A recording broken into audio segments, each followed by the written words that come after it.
Le Forum européen des nouvelles mobilités et des technologies au service des mobilités durables, c'est un moment particulier dans le paysage européen. C'est un moment pour Pau où nous recevons un certain nombre d'experts, de politiques, de scientifiques, de responsables de la Commission européenne, ceux qui font les textes, les lois, pour présenter les nouvelles technologies au service de la décarbonation, mais aussi pour nous parler des futures législations, des futurs enjeux et évidemment de l'accès à ces nouvelles mobilités pour le plus grand nombre d'entre nous. Cet événement, il est exceptionnel. Cette année, nous aurons un panel de haut niveau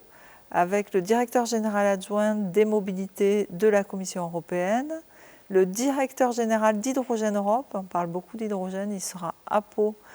physiquement, les directeurs de Safran et Fincantieri, qui sont des acteurs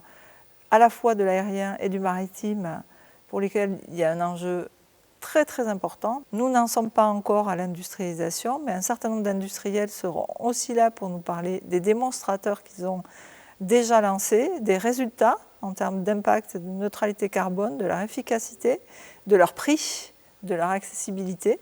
Nous conclurons sur un tour de table un peu plus géopolitique autour des perspectives de l'énergie, des grands blocs qui vont faire l'énergie de demain et de comment se positionne l'Europe,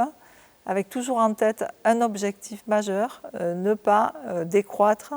et faire de la transition énergétique des nouvelles mobilités une opportunité pour toute l'Europe et en particulier pour notre territoire qui est très engagé, vous le savez, dans la production de carburants bas carbone et la décarbonation.